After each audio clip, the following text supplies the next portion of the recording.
इस कहानी में हम उतरते हैं मसान की उन भयावह गलियों में जहां प्रेम अमर तो है, लेकिन उसकी कीमत इंसान की रूह तक को चीर देती है। कहते हैं कि एक अघोरी ने अपने जीवन में सिर्फ एक बार प्रेम किया था और वही प्रेम उसकी सबसे बड़ी सजा बन गया। जिस स्त्री से वह प्रेम करता था वह सिर्फ मनुष्य नहीं थी, वह मसान की अधूरी आत्मा थी जिसे समय भी निगल नहीं पाया। जैसे जैसे अघोरी अपने साधना पथ पर बढ़ता गया, उसके आसपास की दुनिया बदलने लगी। श्मशान की आग, हवा की गंध, रात की खामोशी, सब कुछ उसके नाम फुसफुसाने लगा। लेकिन जब प्रेमिका की परछाइयां उसके पीछे पीछे चलने लगीं, तब उसे एहसास हुआ कि यह प्रेम नहीं, एक अनंत बंधन था जो उसे अंधकार में खींच ले जाने के लिए बना है। यह कहानी सिर्फ डराती नहीं, यह सवाल उठाती है, अगर प्रेम अमर हो जाए तो क्या वह वरदान है या एक ऐसा श्राप जो पीढ़ियों तक पीछा करता रहता है? इस खौफनाक सच्ची दास्तान को सुनने की हिम्मत है तो स्वागत है रूहानी इश्क में, जहां कहानियां नहीं, रूहें बोलती हैं। मसान की राख में हमेशा सिर्फ जले हुए शरीर नहीं होते, कभी कभी वहां अधूरी इच्छाएं, टूटा हुआ प्रेम और ऐसे वादे भी पड़े रहते हैं जिन्हें मौत भी खत्म नहीं कर पाती। कहते हैं कि जो प्रेम जीवन में पूरा नहीं होता वह मसान की आग में भी जलकर खत्म नहीं होता, बल्कि धुएं की तरह भटकता रहता है और किसी न किसी को अपना बना लेता है। यह कहानी उसी प्रेम की है जो अमर तो हुआ, लेकिन अमर होकर श्राप बन गया। बहुत समय पहले गंगा किनारे एक पुराना श्मशान था, जहां रात होते ही कोई जाने की हिम्मत नहीं करता था। दिन में वहां साधारण चिताएं जलती थीं, लेकिन रात में कहा जाता था कि वहां की राख खुद चलती है, हवा बिना वजह सिसकती है और दूर कहीं से किसी स्त्री के रोने की आवाज सुनाई देती है। उस श्मशान में एक अघोरी रहता था। लोग उसे बाबा कालदास कहते थे। उसका शरीर राख से लिपटा रहता, आंखें हमेशा लाल दिखती और वह कभी किसी से ज्यादा बात नहीं करता था। गांव वाले उससे डरते भी थे और सम्मान भी करते थे, क्योंकि कहा जाता था कि वह मृत आत्माओं से बात कर सकता था। कालदास ने अपना जीवन तपस्या में लगा दिया था। उसे दुनिया से कोई मतलब नहीं था, न उसे धन चाहिए था, न घर, न परिवार। उसका मानना था कि जो मसान को अपना घर बना लेता है उसे किसी और सहारे की जरूरत नहीं रहती। लेकिन कहते हैं कि इंसान चाहे कितना भी साधु बन जाए, दिल के अंदर कहीं न कहीं प्रेम की जगह खाली रहती ही है, और वही खाली जगह सबसे बड़ा दरवाजा बनती है जहां से अंधेरा अंदर आता है। एक अमावस्या की रात थी। आकाश पूरी तरह काला था और हवा में जले हुए लकड़ी और मांस की गंध घुली हुई थी। कालदास एक नई चिता के पास बैठा मंत्र जप रहा था। तभी उसे महसूस हुआ कि कोई उसके पीछे खड़ा है। उसने आंखें खोलीं, लेकिन वहां कोई नहीं था। फिर अचानक उसे पायल की बहुत धीमी आवाज सुनाई दी। श्मशान में पायल की आवाज, यह सामान्य बात नहीं थी। उसने पीछे मुड़कर देखा तो थोड़ी दूर धुएं के बीच एक स्त्री खड़ी थी। उसके बाल खुले हुए थे, चेहरा आधा दिखाई दे रहा था और उसकी आंखें ऐसे चमक रही थीं जैसे आग में तपता हुआ लोहा। कालदास ने पहली बार अपने भीतर डर की हल्की लहर महसूस की, लेकिन वह भागा नहीं।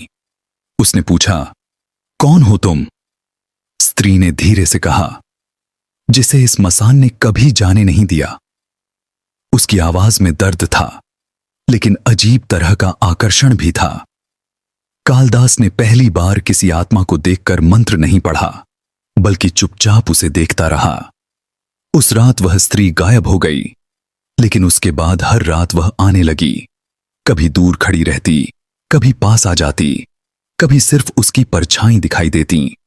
धीरे धीरे कालदास को उसकी आदत हो गई। एक रात उसने उससे पूछा, तुम चाहती क्या हो? स्त्री ने कहा, मुक्ति, लेकिन मुक्ति मुझे नहीं मिल सकती, मैं अधूरी हूं।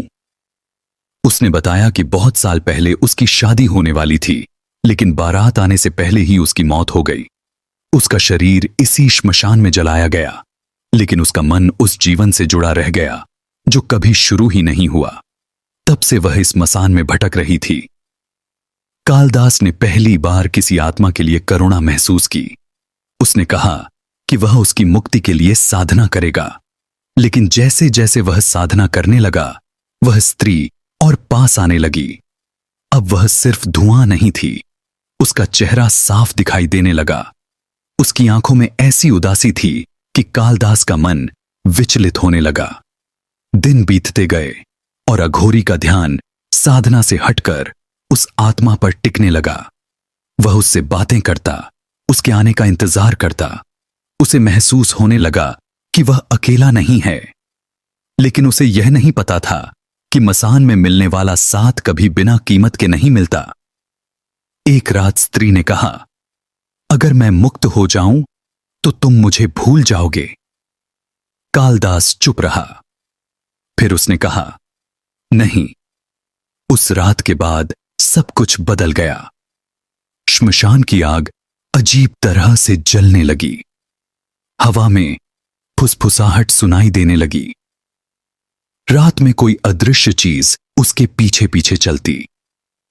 कभी उसे लगता कोई उसके कान में उसका नाम ले रहा है, कभी उसे लगता कोई उसके कंधे पर हाथ रख रहा है, लेकिन जब वह पीछे मुड़ता, वहां कोई नहीं होता। एक दिन उसने देखा कि उस स्त्री की परछाई उसके अपने साए से जुड़ गई हैं। जहां वह जाता, वही साया उसके साथ चलता।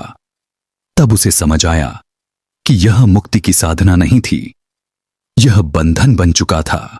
उसने मंत्र पढ़े, हवन किया, तांत्रिक क्रियाएं कीं, लेकिन वह आत्मा उससे अलग नहीं हुई। उल्टा, अब वह दिन में भी दिखाई देने लगी। उसकी आंखों में अब दर्द नहीं था, बल्कि एक अजीब मुस्कान थी।